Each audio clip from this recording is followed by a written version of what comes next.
Iya, kamu dapat 50.000. Gile-gile. Banyak ya? Malaysia, Singapore, UK, Australia, US, Canada, Germany, Spain, Switzerland, Korea, Jepang. Oh, Korea. Mati, ini lah ya mati happening lah. US atau Cina?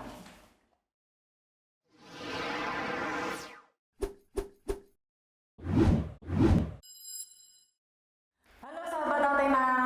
Hai, kembali lagi bersama saya Kak Peti di sini podcast yang episode ketiga ya. Hari ini spesial banget nih. Kenapa? Karena aku nggak ditemenin sama Kak Fani, tapi sama Kak Agung. Soalnya Kak Albert ini mau banyak pertanyaan katanya. Nah hari ini juga spesial karena apa? Karena kita mendatangkan special guest dari EduBridge. Tepuk tangan dulu. Ya, kenalan dulu. Ini dengan Cik siapa atau Kak siapa? Ya, namaku Muraya. Aku dari EduBridge Education Consulting. Jadi kalau banyak yang nggak ngerti nih education consulting itu apa. Jadi itu industri di lembaga. Jadi lembaga di mana kita itu memberikan konsultasi mengenai pendidikan, khususnya pendidikan luar negeri seperti itu. Jadi kita masih muda banget sih dibandingkan dengan organisasi-organisasi serupa ya. Tapi memang kita ini berawal dari idealisme para bekas-bekas international students. Ya, jadi kita tuh ada 7 kantor, headquartersnya itu di Jakarta.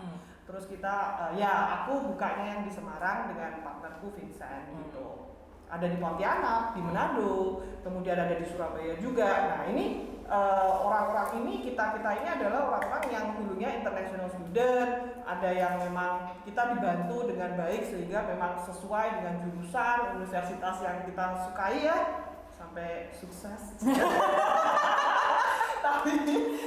tapi ada juga yang teman kita itu ada yang sukses. Bukan sukses.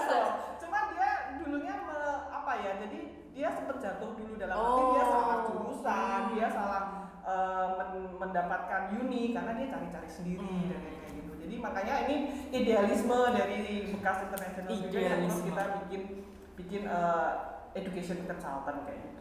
Nah, kalau konsultan tuh terus kerjaannya ngapain? Ya, konsultan itu kerjaannya ya sesi counseling dalam artian bahwa ada student datang, dia ada rencana untuk studi ke luar negeri. Terus dia nggak ngerti nih mau cari di mana. Memang kalau kamu sendiri kan kalau misalkan study abroad gitu, study abroad, itu kan banyak banget ya. Dalam arti kamu mau cari di Google itu dengan kata kunci study abroad aja tuh udah keluarnya ribuan. Terus kan kadang kita nggak ngerti yang reliable yang mana, yang trusted yang mana. Nah sebetulnya kita ini yang akan memberikan banyak informasi ke mereka. Kenapa? Karena education consultant itu seperti kita ini berpartner juga dengan uni-uni di luar negeri gitu. Jadi kita juga di training selain dengan international student experience kita ya, tapi kita juga di training dengan uni-uni partner sehingga kita tuh tahu gitu loh, kita kasih informasi yang jelas dan benar lah istilahnya gitu. Nah, terus berarti kalau konsultan gitu, kalau kita hire konsultan berarti banyak dapat manfaat kan ya? Sebenarnya nggak usah hire sih, karena semua bantuan yang kita berikan itu free. Iya, jadi jangan sungkan saudara-saudara ya. Kalau orang yang nggak tahu, kalau kayak orang awam itu, ini konsultan pasti nanti bayarnya mahal. Iya, selalu bilangnya kan nanti ada service fee. Iya betul. Kalau kita nggak ada. Ujung-ujungnya duit. Enggak, kita nggak ada, jadi semuanya free. Kadang ada yang datang ke kita cuma tanya, aku tuh nggak ngerti mau kuliah apa, jurusannya apa ya. Ya kita ngomongin, terus ketika ujung-ujungnya dia bilang enggak lah, saya pikir saya mau kuliah aja di Indonesia karena budget saya nggak cukup, atau karena mami saya nanti nggak pengen jauh dari saya. Ya udah nggak apa-apa, ya udah. Toh kita semua juga bantu. At least kan word of mouth is very strong lah, is very important for us also. Kalau kita kasih bantuan ke murid-murid yang datang ke kita dengan sincere ya, dengan profesional, aku rasa sih ya nantinya juga kalau rezeki juga datang juga lah ya. Jadi intinya adalah servisnya semua free semua. Tuh ya mama, papa, jadi Gak usah dicatat. takut ya. Yang free itu dicatat. Datang aja. Iya datang. Dan di note free ya. Free semua. Terus tadi kan kita sudah ngomong kalau yang mungkin takut budgetnya, terus kuliah di dalam. Tapi sebenarnya kalau menurut dari sudut pandangnya education consultant itu kalau kuliah di dalam negeri sama di luar negeri kira-kira Plus minus. Ya, plus minusnya. Iya. Jadi pasti ada plus minus. Aku sendiri juga sebetulnya S1-nya dalam negeri juga gitu loh. Baru kan ketika aku S2 gitu. Cuman selalu yang menjadi kenapa orang memilih ke luar negeri gitu ya. Aku nggak nyaranin sih. Cuman maksudnya kalau most likely because of the major gitu. Kalau majornya kamu yang kalau major yang mau kamu pelajari nggak ada di Indonesia ya gimana dong? Ya mending cari di luar atau ya kamu cari jalan tengah. Misalkan kan gitu, yang Indonesia yang mungkin mungkin bukan maaf saya latah. jadi tergantung dari anaknya lagi. Makanya ini education consultant ini adalah orang yang membantu. Kita nggak mengarahkan karena by the end of the day it's Keputusan parents parents, parents and the students decision where they want to study gitu. Tapi intinya kita mengarahkan misalkan aku sukanya menggambar tapi kata papaku mungkin kalau aku cuma menggambar kayaknya nggak ada future ke depan ya kan. Terus kata papaku nggak boleh jauh-jauh. Ya kalau kamu nggak mau di Indonesia, mungkin kamu tapi nggak ada budget atau karena mau yang rada deket Malaysia loh. Ada beberapa pilihan A, B, C, D. Atau mungkin kata papa aku masih under 18 anyway, belum 18. Gimana ya Miss? Ada juga beberapa sekolah university yang dari luar negeri yang dia buka di Indonesia. Ini gitu-gitu kan. Jadi kalau yang buka di Indonesia juga bisa dibantu sama education. Ada beberapa. Ada beberapa sih, karena kita juga nggak semua ya. Maksudnya again because we just started like 4 years ago. Jadi ya kita memang partnership kita yang ada sekarang juga yang di Indonesia pun juga masih terbatas lah ya. Kita expand lah ya nantinya. Loh, nih buat informasi berarti yang di itu kerjasama sama EduBridge negara mana aja berarti? Banyak ya? Malaysia, Singapore, UK, Australia, US, Canada, Germany, Spain, Switzerland, Korea, Jepang. Oh Korea ada juga. Cina ada nggak? Cina, oh ya. Nah, ketinggalan. Jepang sih Jepang. Ketinggalan. Jepang ada. Tuh berarti hampir semua negara yang Favorit lah ya. Iya. Iya. Kita bersama. Jadi balik lagi kenapa studi ke luar negeri atau ke dalam negeri sih balik lagi sebetulnya major kan ya aja dulu. Nah, kalau di Indo atau mungkin di seluruh dunia ya, universitas itu pasti di-rate ya. Nah, itu tolak ukurnya kira-kira apa? Ranking kan? Di ranking. Rankingnya kalau kamu mau Dasar. tahu itu QS ranking. QS ranking. Nah, itu buat yang nggak QS tahu, World Ranking. Jadi itu jadi ada satu lembaga non profit yang dia bikin memang ranking. Ranking itu nanti dari semua uni, terus dia rankingnya berdasarkan kriteria mereka sih. Selain pertama itu pasti research. How many researches that give the impacts to the world and society. Nah, terus habis itu student satisfaction. Kemudian graduate employability, bagaimana lulusan mereka itu bisa kerja di secara internasional, kayak gitu. Terus dia punya ya ada beberapa lah ya, ada beberapa kriteria. Juga bisa dari THE, the High Education, juga US System itu ada. Jadi sebetulnya banyak banget. Kalau kamu mau ngomong masalah ranking sih, ada banyak sih. Shanghai Chiao Tung University mereka juga membuat ranking. Tapi khusus biasanya kalau Shanghai Chiao Tung itu dia membuat rankingnya berdasarkan research. Jadi ada banyak loh. Terus kan tadi udah bicara plus minus ya. Nah, kalau kuliah di luar negeri plusnya apa sih? Banyakkah atau? Ya, otomatis pasti networking ya. Selain major, jelas ketika kamu belajar di luar negeri, kamu belajar dengan kualitas world, dunia ya. Kualitas pendidikannya pasti kualitas dunia lah. I mean UGM, UI juga masuk ranking sih. Cuman masalahnya kenapa dia rankingnya nggak bisa tinggi yang top 50 atau top 100 in the world? Karena ya itu mungkin karena internationalism-nya kurang. Ada beberapa university ranking itu yang melihat juga berapa persen international students yang belajar di sana. Nah, ya Indonesia masih kurang lah, gitu ya intinya. Tapi kalau untuk graduate employability, student satisfaction, aku rasa sih sudah oke ya. Kayak gitu. Nah, jadi balik lagi ke pertanyaan kamu, ya aku bilang sih selain networking, kualitas pendidikannya juga sebetulnya bagaimana kamu itu ketika kamu di luar negeri, nggak jarang kamu itu malah menjadi menghargai hal-hal yang di negara kamu gitu. Karena when you go there and then see and then you see Indonesia or when you see your hometown from the different perspective, itu karena aku merasakan sendiri, itu sesuatu yang kamu lihat, oh iya ya ternyata Semarang masih punya potensi A, B, C, D, E yang masih bisa digali. Jadi ketika kamu balik Indonesia, you know what you should do, gitu. Tapi ada orang tua yang bilang gini, kamu udah tak kuliahin jauh-jauh mahal-mahal ke luar negeri, kalau bisa jangan pulang ke Indonesia.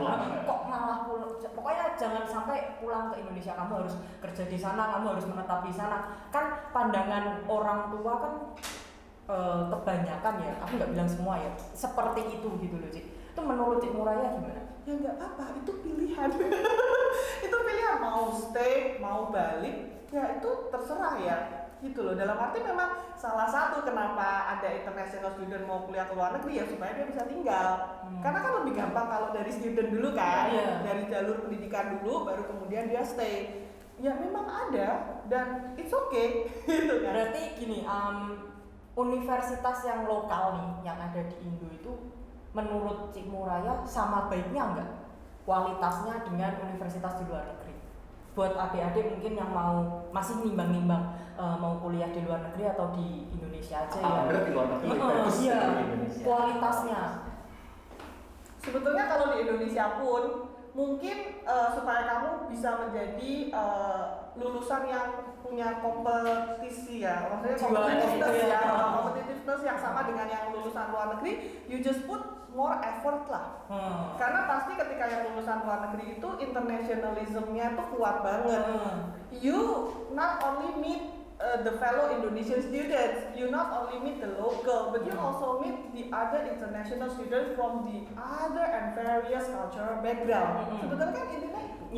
Dan ketika kamu sebetulnya kenapa ada banyak perusahaan itu yang kadang kan kita ada yang bilang oh perusahaan yang itu kalau misalkan lulusan dari luar negeri dia lebih prefer, dia lebih prefer lulusan luar negeri daripada yang dalam negeri. Sebetulnya kalau kamu mau lihat lagi, kalau yang sekarang loh ya, kalau yang tahunku mungkin zamanku iya. Tapi kalau sekarang ini company itu melihat kenapa international student, karena udah ketahuan when they survive sampai mereka lulus 3-4 tahun. Berarti yang dicari mereka kan survive dengan ketika lu dari Indonesia pampering ya, disuapin, ada pembantu, terus tahu kamu masuk ke dunia yang baru, kamu bisa adapt, iya kan? Lu bisa adapt, lu bisa communicate dengan international student. Jadi kan memang kelihatan memang dia leadershipnya lebih kuat nih, apalagi ditambah ketika dia lulusan luar negeri, dia punya banyak kegiatan di luar kuliahnya. Ini aku baru tahu ini loh alasan kenapa kok perusahaan Indonesia atau perusahaan lokal atau orang-orang Indo lebih prefer orang yang lulusan luar negeri. Kalau dulu aku mau kerja misalnya, kamu lulusan luar negeri toh, apalagi di sini loh pasti diterima. Aku nggak ngerti, aku coba aja toh Cik, ternyata alasannya itu. Ya benernya sekarang loh ya. Kalau tahun lalu ya makanya kenapa aku bukan tahun lalu maksudnya tahunku, kenapa aku pengen ya karena itu. Cuman kalau tahun saat ini semua sudah global. Kita bilang global to local. Dengan adanya teknologi seperti ini di mana WhatsApp itu maksudnya benar-benar cuma perbedaan waktu aja kan. Tapi kan benar-benar yang internasional aja sekarang udah rasanya deket banget. Nah, itu orang udah nggak mikir lagi lu lulusan mana. lu lulus bisa apa. Iya. Makanya kalau misalkan lulusan dalam negeri, ya you put more effort lah. Ini paling penting harus digaris bawahi. Iya. Gimana pun kuliahnya, yang Betul, penting kalian iya. harus berusaha semaksimal mungkin. Iya, jadi ada yang lebih lagi gitu loh. Bukan berarti lu kuliah di Jogja terus, mah, aku pacaran sama bule dong. International. Iya kan? Ini kan itu gitu loh. Tapi bagaimana kamu bisa mendapatkan lebih gitu loh, wawasan kamu lebih luas. Jadi ketika kamu sama-sama maju di wawancara nih, ya kan, yang satu lulusan luar negeri lah, whatever, ya kan, lu lulusan Unika lah bilang ya. Tapi kamu punya sesuatu yang berbeda gitu loh, dari yang ternyata lulusan luar negeri ini nilainya mepet juga GPA-nya, atau lulusan luar negeri ini karena dia merasa aku lulusan top uni, jadi selama ini gue belajar terus nih, nggak ada kegiatan lainnya ya, most likely even when I become the employer ya betul ya, itu aku akan milih yang lokal aja lah, udah lah. Apalagi kalau industriku industri lokal ya kan, udahlah gitu. Jadi kalau yang kuliah luar sama dalam, kalau dibandingin apple to apple sebenarnya bisa nggak? Nggak bisa. Tetap nggak bisa. Nggak bisa. Oh, jadi intinya yang mau saya tanya di situ sih, maksudnya itu emang semua pasti ada plus minusnya. Tapi kalau dibandingin apple to apple tetap nggak bisa ya. Nggak bisa apple to apple, karena memang kan nature pembelajarannya udah beda. Loh, Cik gini, apa iya kalau orang yang lulusan luar negeri itu jaminan pasti lulus? Pasti sukses maksudku? Ya enggak toh. Enggak juga. Ya enggak toh. Balik lagi sebetulnya, baliknya tuh dasarnya. Arti sukses itu apa dulu? Setiap orang arti sukses beda-beda. Jawab arti sukses. Sukses duitnya. Iya, betul. Sukses Betul. karirnya. Tapi kan kalau orang kalau aku melihat orang tua di Indonesia ini atau orang tua di Asia pada umumnya melihat tolak ukur sukses itu ya pendidikannya bagus, terus karirnya bagus, mapan gitu. Bisa jadi jaminan nggak itu? Nggak bisa juga ya? Jaminan apa nih? Ya itu sukses. Sukses itu. Ya suksesnya berdasarkan Iya, itu ya. kalau misalkan kamu melihat as a person ya, you see that someone, I become successful if gitu. Kalau aku A B C D ya udah. Kalau kamu sudah bisa achieve itu ya you happy loh. Justru malah kalau udah tahu misalnya di sahabat Tatina SMA sudah tahu mereka sukses itu apa aja, itu malah lebih bagus menurut saya. Jadi dia tahu. Udah tahu. Lebih gampang ya. Tarik mundur aja. Iya. Iya. Tapi kan ya. Tapi namanya anak SMA. Oh iya. Orang kita aja juga kadang masih blur kan. Iya. Gue apa ya? Gitu kan, reuni lihat yang itu gila ya, wow dia orang padahal dia lihat kita, wah yang itu gila juga ya. Nah, jadi sebetulnya ya itulah kadang aku sih merasa bahwa I'm grateful ya, karena aku bisa punya kesempatan belajar di luar negeri. Aku nggak lama, karena kan S2 itu nggak sampai 3 tahun. Iya. Cuman ya, I think you also have this kind of experience, how you see things. Iya betul. Iya kan? How you see things gitu. Nggak berarti bahwa apa yang kita lihat itu pasti the best because we are from we studying in overseas gitu kan. Tapi itu membuat kita juga lebih enak mandang dunia loh. Iya sih betul. Iya kan? Ya udah, lu punya sukses lu apa? Sukses gue ini. Udah happy lah. Bener gak sih? Betul. Iya kan? Iya, aku setuju. Jadi aku bilang sih kalau orang tua, ya just put ourselves in parents' shoes lah. Kalau kita jadi orang tua. Nah, betul. Iya, lu orang tua kan, lu pasti maunya anak lu pasti akan lebih dari lu gitu kan.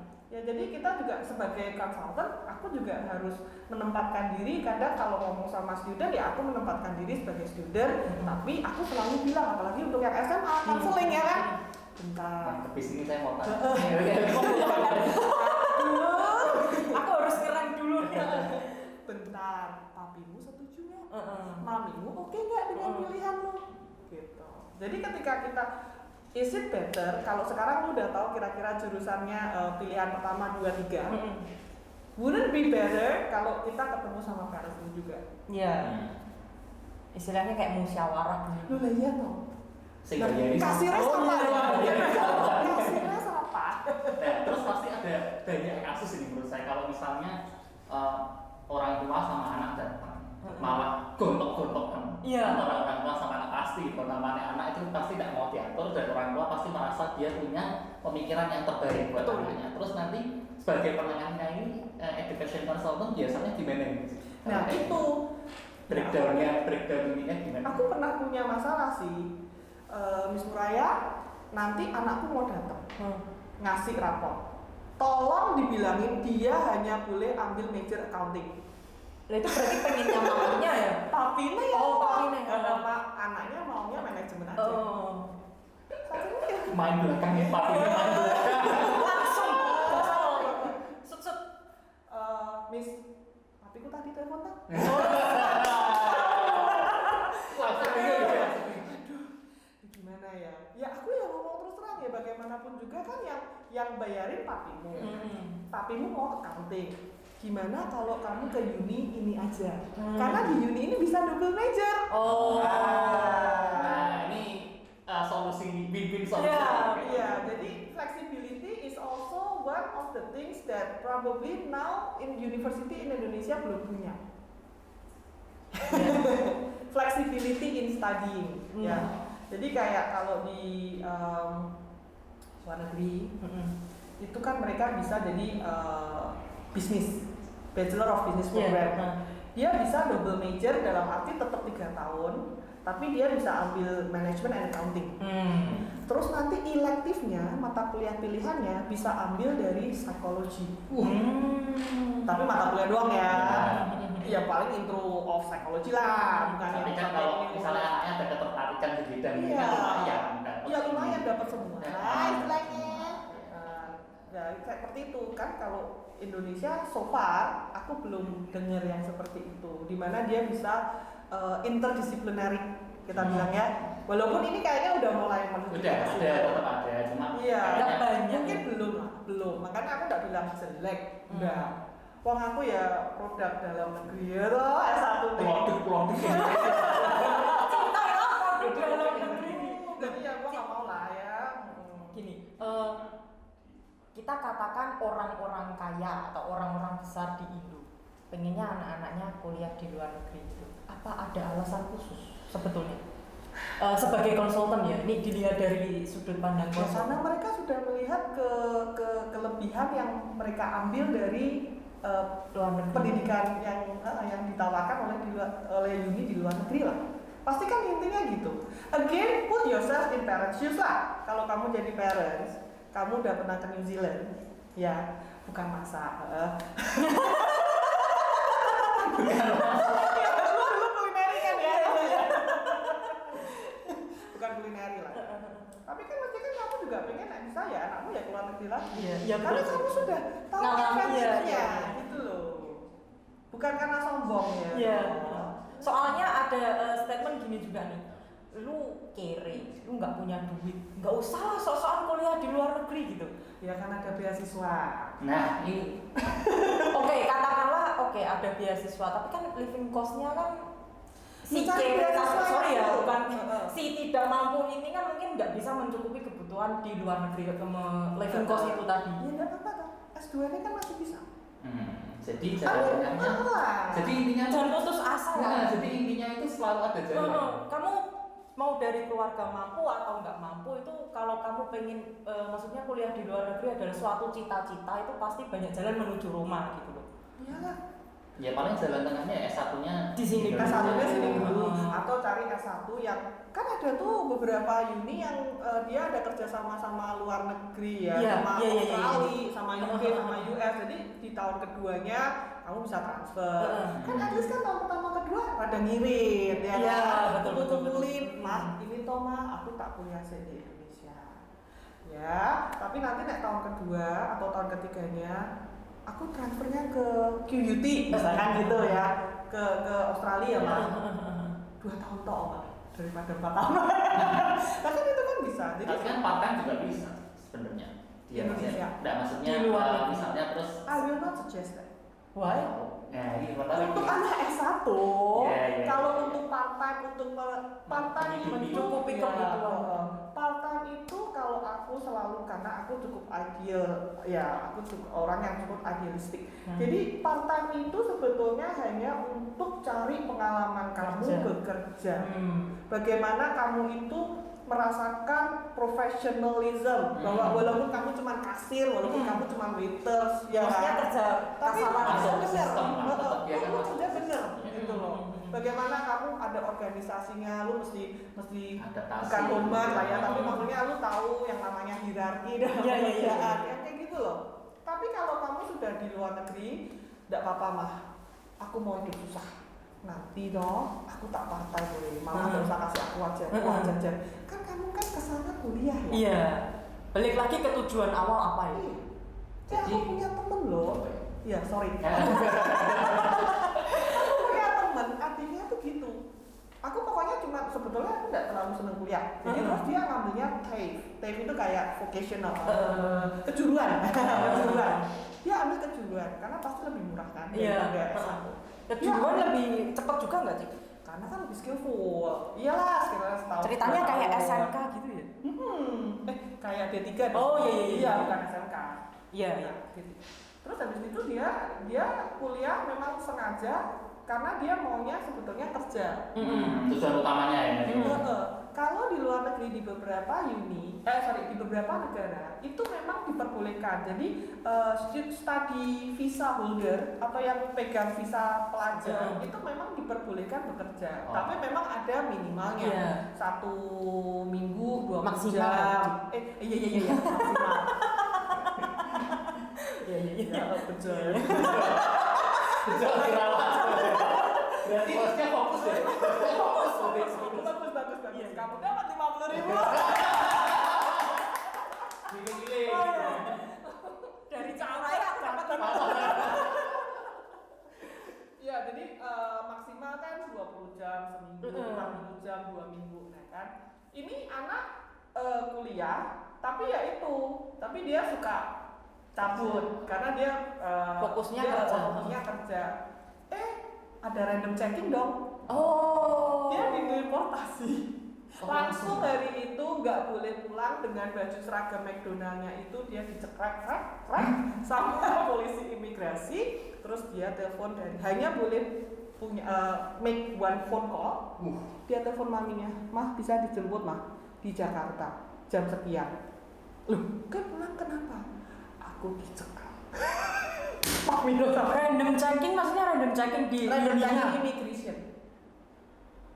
Jadi, nah ceritanya gimana ya kan? Karena kan dia kan cabut, dia kan bolos. Uninya itu sudah kasih dia peringatan pertama, kedua, ketiga. Dapat lah. Jadi kan kalau makanya hati-hati sebagai international student di negara itu, di negara semua negara lah ya. You have to comply to immigration regulation also. Nah, immigration ini related sama uni. Nah, jadi uni ini selalu kalau mau ya istilahnya supaya anaknya nurut ya. Kamu ya, kalau lu nakal-nakal ya, diancem gitu. visanya gue batalin loh. Oh begitu. Ya karena itu. Negara mana nih yang dideportasi langsung? Australia tapi ketat ya. Loh, ya semua ya ketat pasti. Ini kan random checking. Ya, mungkin mas apa sih dia? Karena apa ya? Karena itu uninya yang kemudian lapor ke imigrasi. Karena apa? Kalau sampai uninya nggak lapor imigrasi dan imigrasi tahu bahwa uninya ini memperbolehkan lah ya dalam tanda kutip, uninya yang kena. Nah ya kan pokoknya tuh semuanya tuh gandeng-gandeng ya. Gandeng-gandeng, jadi ya kayak gitu. Tapi sih sekarang dia udah boleh masuk Australia sih setelah 5 tahunan loh. Jadi kalau listnya Cik Muraya ini kalau mending kalau kita pokoknya modal berangkat sih penting nggak usah. Wangi mati toh gitu loh. Jangan dipaksain, kita tunggu momen yang tepat, kita tunggu bangun timing yang tepat baru kita berangkat. Betul, budgeting is very important. Padahal dia konsultan kan, tapi dia selalu kasih suggest yang objektif menurut saya. Ya karena ya itu kan kan balik lagi kenapa aku gabung dengan EduBridge ini ya karena ya sebelum aku sudah punya pengalaman sebagai education consultant di industri ini udah lebih lah ya dalam arti cukup oke lah, cukup berpengalaman. Jam terbang gue cukup tinggi lah ya. Kasih plus dulu. Nah, ya. Berarti waktu itu aku pengalaman pribadiku curhat, gak ada yang tahu ya ini. Gak ada yang tahu nih aku perdana buka di sini. Mungkin ya kemungkinan setelah aku bicara sama Cik Muraya di kesempatan ini, waktu itu aku salah perhitungan. Waktu itu mungkin aku kesusu, nggak ngitung sih menunggu waktu yang tepat. Pokoknya langsung. Coba kalau dulu kita ketemu lebih earlier than this ya. Tapi Ya dalam bahas dulu masih bisa.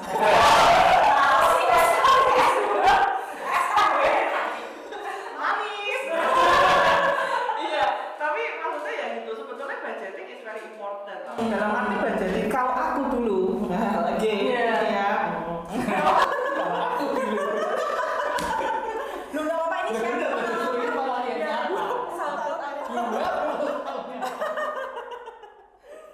Itu aku masalahnya yang aku lupa miss, yang aku ya karena aku balik-baliknya lagi aku sendirian waktu itu. Jadi aku pokoknya cuma lihat, aku merasa gue udah kerja, gue harusnya bisa browsing internet sendiri, gue bisa bahasa Inggris, ya kan, no need agent lah, apa-apa need education consultant ya kan.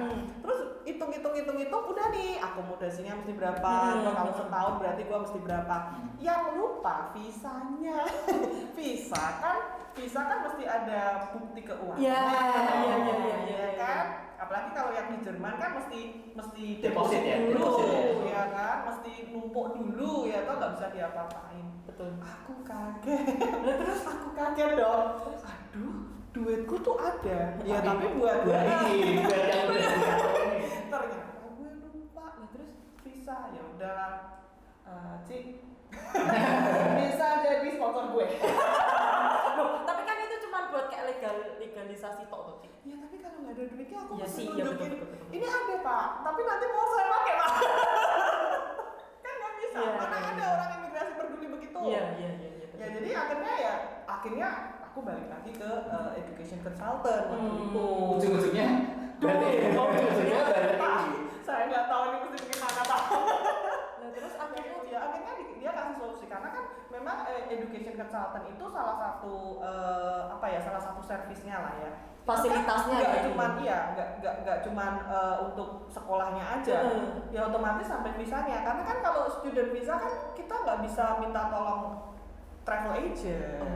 Jadi kalau yang mau digarisbawahi atau yang mau aku tanyain, kalau sebagai education consultant kayak EduBridge ini, itu berarti fasilitasnya yang dikasih apa kan? Dari awal sampai akhir, sampai berangkat. Bahkan kalau EduBridge itu salah satu specialty kita ya, itu adalah mendampingi di negara tujuan. Oh, Waktu berarti pertamanya ya? ikut ya? Iya. Iya. Jadi apalagi kalau yang studi ke China, mungkin papi maminya bisa bahasa China, tapi kan mungkin dia tidak terlalu familiar dengan lingkungannya, uninya kayak apa, ini gedungnya di mana, check-in akomodasinya seperti apa. Kemudian kan kalau di China itu dia harus lapor residensi ke kepolisian setempat, serem kan? Nah, jadi kita bosone kepolisian setempat kita harus iya polisi Iya. gini ya.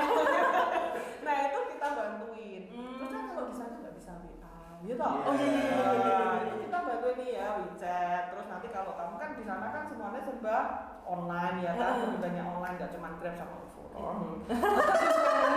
Ya itu Grab sama OVO. Tapi dia kan kita kasih tahu, terus habis itu kita kasih ini akomodasimu di sini, di sana Circle K. Kamu kalau mau belanja di sini, kamu kalau mau beli pulsa di sini. Berarti dari awal sampai akhir nanti berangkat sampai sana nggak dilepas sendiri. Enggak, Selalu didampingi sampai dia udah benar-benar terutama siap. kalau China ya. Malaysia pun kita dampingin kok. Itu ya ke EduBridge nanti ya. Kalau misalnya takut, Iya, didampingi kalau terus. misalkan nggak dianterin sama mami papinya, I mean you know don't need to Wah, worry. suka nih aku nggak ribet papi maminya. Nanti papi maminya tahu beres saja toh, pas liburan gitu baru Kesana. Piye no? soalnya waktu dulu aku ya nggak pakai agent no. Terus dulu berapa puluh tahun yang lalu. Nggak sampai 20. Aku sendirian di sana, nggak tahu apa-apa. Pokoknya ya itu tadi modal nekat aja.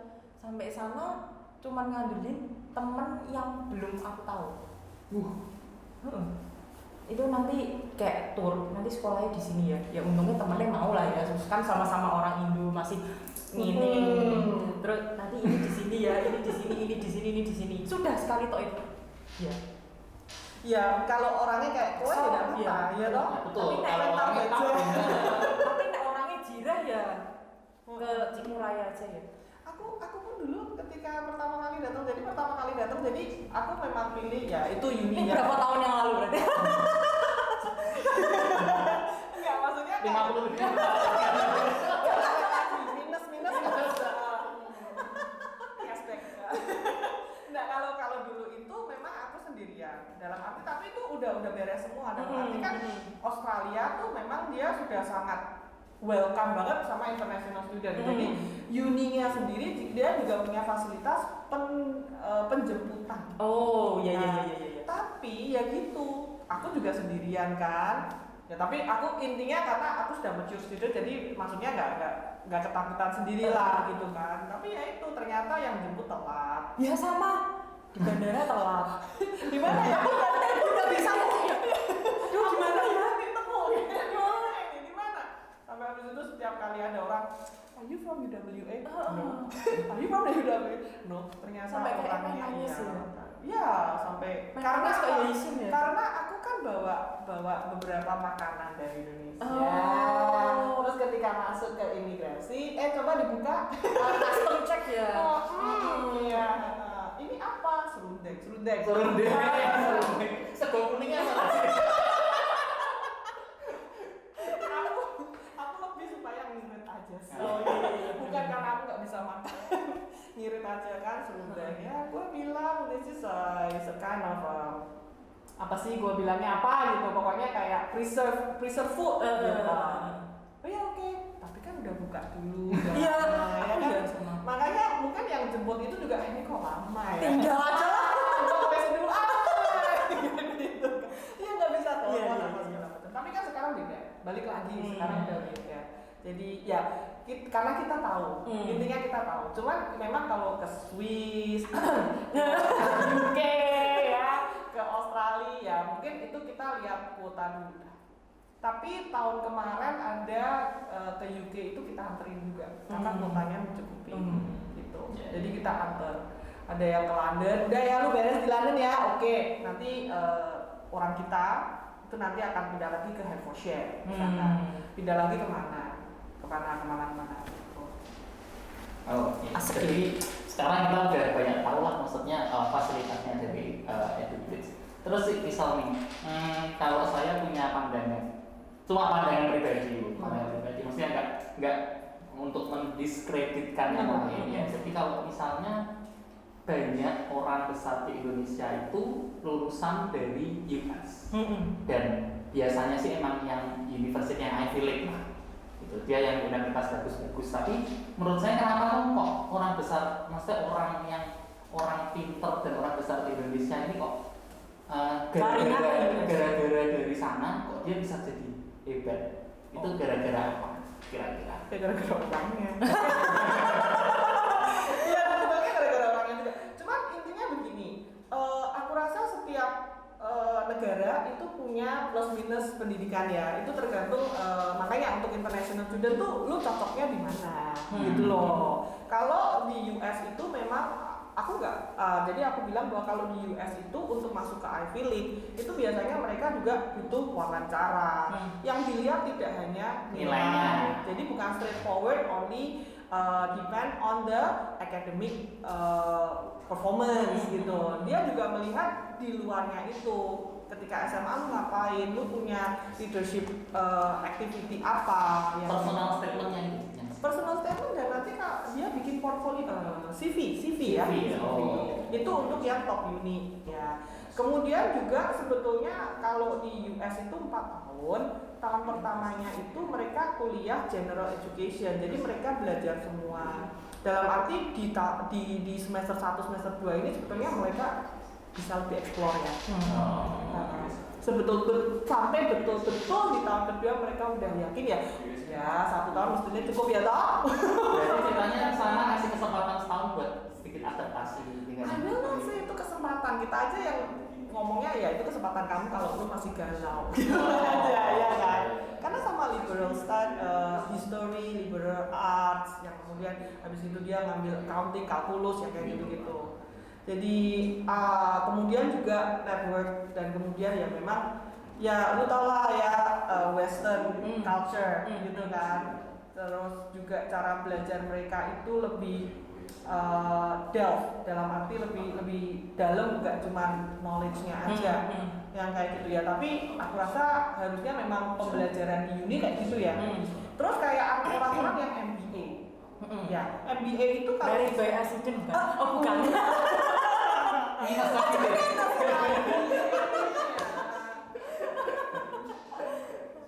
MBA itu cara belajarnya MBA itu case study. Jadi orang-orang ada beberapa uni most likely itu orang uni itu meminta murid-murid yang mau MBA itu mereka sudah ada di posisi manajerial at least 2 tahun. Jadi ketika mereka belajar itu di MBA, ya mereka benar-benar belajar case study, ketemu sama orang-orang profesional lainnya, ya otomatis pikirannya berkembang dong, blooming dong. Iya. Jadi Terus nek misalnya ada kasus gini, sudah sekolah di sini SMA misalnya tahun kedua, terus mau langsung transfer ke sana gitu bisa nggak? Atau mendingan selesaiin dulu yang di sini terus nanti S1 baru ke sana gitu. Kalau Lebih baik mana? aku selalu ngomong begini, kalau kamu sudah yakin banget apa yang memang kamu pelajari di dunia, mungkin akan lebih efektif kalau setelah kelas 11 terus ke sana. Langsung ya? Iya. Karena kan berarti kelas 11 terus habis itu dia langsung lanjut di luar negerinya kan dia nggak langsung year 1. Ini kan dia pre-university. Ya university program lah mau di college apa. Community college juga boleh kelas 11 ya, 12. Tapi intinya kan dia bisa pre-university. Di pre-university program itu dia hanya akan belajar mata pelajaran yang mempersiapkan dia untuk masuk ke juruan di major yang dia mau gitu loh. Tapi kalau masih galau ya nggak usah. Loh, berarti kalau misalnya transfer dari sini kelas 11 mau ke sana tuh udah nggak kelas 12 atau apa gitu nggak? Ada Levelnya apa berarti? Bisa kalau yang mau ke UK dia bisa ambil kelas 12 A level, ya dia bisa ambil A level. Atau kalau enggak ya yang aku bilang yang foundation itu. Cuman ya balik lagi tergantung kamu udah tahu nggak, karena bagaimanapun juga walaupun foundation itu umum yang dipelajari, tapi kan dia udah kasih tahu ketika kamu daftar foundation pasti akan ditanya S1-mu kamu mau apa? Langsung ya berarti? Iya. Nah sama foundation itu ditarik mundur. Oh kamu mau apa? Engineering ya? Chemical engineering, ya berarti kamu belajarnya kimia, matematika, terfokus lah, akademik ya. Jadi kan lebih efektif belajarnya. Kalau di SMA kan memang kan belajarnya masih ada sosiologi, IPS, ya memang itu akan lebih baik gitu kan, lebih efektif. Tapi kalau ya kelas 11 kadang kan banyak banget yang dia nggak, aku masih belum tahu. Ya udah mending lu tunggu sampai kelas 12. IGCSE lu mending sampai A level lah. Kalau A level kamu bagus, beberapa university di Amerika dia mau terima kredit transfer. Sorry, kalau A levelnya bagus. Semua kan ya tetap ada academic requirement-nya. Oh berarti requirement umum buat kita sebagai anak-anak calon mahasiswa buat kuliah ke luar negeri itu yang pertama berarti akademik, terus sama English. Englishnya IELTS bisa IELTS, bisa TOEFL IBT, bisa Pearson. Kalau di EduBridge fasilitas itu juga nggak? IELTS, TOEFL dan kawan-kawan dan sebagainya. So far kita baru mau buka. Tapi belum ya karena ini pandemi juga anyway. Tapi kalau misalnya mau tes IELTS lewat tes IELTS bisa. Kita buka tes centernya. Kita bukan tes center IELTS, tapi kalau misalkan dia nanti kita bisa bantu, arahin mau tes centernya yang di Semarang kan ada juga untuk TOEFL maupun IELTS. Nah ini nanti kita juga bisa bantu. Nah kalau kita juga kasih privilege lah untuk anak-anak yang kita bantu di EduBridge itu kita kasih IELTS refund. IELTS refund itu maksudnya gimana coba diulangi? Oh ya, IELTS refund. Jadi kamu ambil IELTS, tapi kemudian as our token appreciation karena kamu sudah mempercayakan rencana studi kamu dengan EduBridge, kita akan kasih IELTS refund. Ada syaratnya nggak? Ya ada dong. Apa syaratnya? It will be too long. Ya syaratnya ya kita bantuin daftar sampai pertanyaannya maksudku tuh harus nilainya berapa? Enggak, di refund itu kalau apa? Ya kalau dia tetap pakai ijazahnya itu intinya cuma kalau misalnya sudah dapat beasiswa 100% katakanlah, di refund enggak? Ya udah 100% tolong. You don't need it okay. Udah 100% tolong.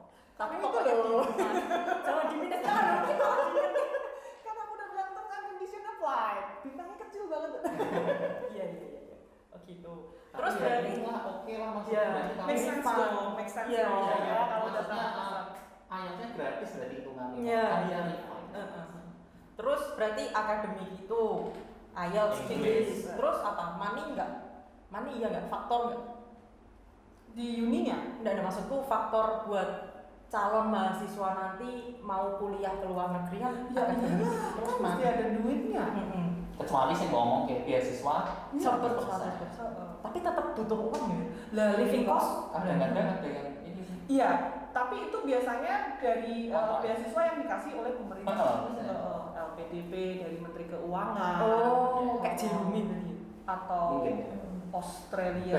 Banyak si Helmiania juga. Chevening Award. Oh itu yang di cover sama pemerintah tapi. Kalau untuk pemerintah pastinya di cover semuanya. Asik. Semuanya, bahkan kalau misalkan temenku ya PhD S3 dia dapat Australian Award itu sampai kan istrinya diberangkatin juga dibayarin sama Australian Award. Visanya apa? Berarti sekeluarga ya? Karena kalau PhD kan 3 sampai 4 tahun ya. Gila aja lu nggak pulang ya kan. Jablay Ya karena kalau PhD pasti aku juga sudah sering banget anak-anak PhD. Nah kalau mau dapat full beasiswa biasanya uni di luar negeri itu dia kasih full beasiswa juga untuk PhD gitu. Mereka butuh juga, ya kan? Mereka butuh profesor, mereka butuh pengajar. Regardless lu dari mana lah. Kalau misalnya sekarang yang lagi happening lah, US atau Cina? Tergantung makanya kan balik lagi setiap setiap negara itu dia menawarkan sesuatu lah untuk murid ya, untuk international student. Cuman mau yang kayak apa? Misalkan ke Cina, kamu mau kuliah di Cina, di University Cina, tapi aku nggak bisa bahasa Inggris, nggak bisa bahasa Mandarin. Terus gimana? Cari aja uni-uni yang memang di luar negeri, yang dia buka kampusnya di kampus cabang di Cina, belajarnya tetap pakai bahasa Inggris, tapi ketika kamu di luar kampus, lu bisa cacis bahasa Cina. Dan biasanya uni-uni yang seperti itu dia juga kasih pelajaran bahasa Cina dong. Jadi kan ketika lu lulus benar-benar multilingual, bukan cuma bilingual, ya multilingual. Indonesia, Jawa. Kayak mau bilang multi, ya. Inggris, Mandarin. Inggris kan masih tetap 4 bahasa ya guys. tapi Mandarin ya itu seperti itu. Cuman kalau US ya semua punya preference sendiri. Jadi aku nggak pernah bisa bilang mana yang lebih bagus. Tergantung. Idealnya ya tergantung anaknya bagaimana gitu loh.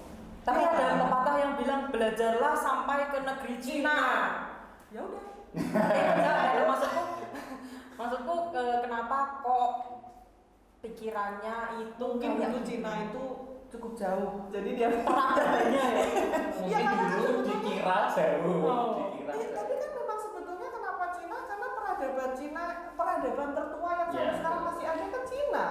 Mana yang lain udah hilang. Nah, tapi maksudku untuk metode pembelajaran di uni itu kayaknya ini peribahasa itu kalau dikorelasikan sama uni kayaknya nggak bisa ya. Itu cuma bilang kau iya, aja. karena pilihan kata, pilihan cara belajar. Ya gimana ya?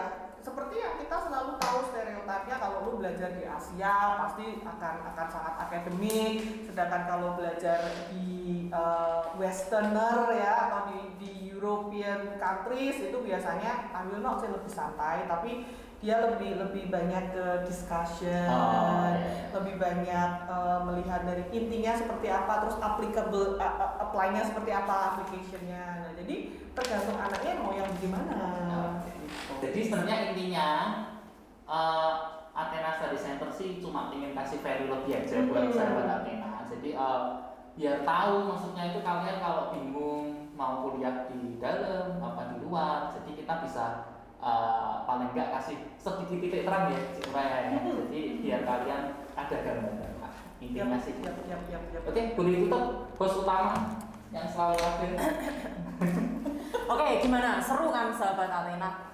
Ada part 2 ya? Oh iya. Ada part 2 tuh lebih seru lagi, nanti yang dibahas lebih dalam lagi. Kapan? Tunggu aja. Makanya di follow atau di subscribe ya kalau di YouTube. Like, share, komen. Siapa tahu nanti kalau di komen mention dapat GoPay 50.000 kan. Enak. Siapa tahu di part 2 ada lebih banyak lagi. Iya. Apa wah ya bener. Nggak bisa. Oke, terima kasih ya buat Cik Muraya yang sudah menyempatkan waktunya di tengah-tengah kesibukannya untuk hadir bersama kami, mengupas tuntas kuliah di dalam atau kuliah di luar, lebih enak yang mana. Terus untuk Kak Albert yang nemeni saya hari ini, terima kasih banyak untuk pertanyaannya. Pertanyaannya sangat berbobot. Berapa kilo? Nggak usah berapa kilo. Oke, kalau gitu sampai jumpa di lain kesempatan ya sahabat Athena. Bye.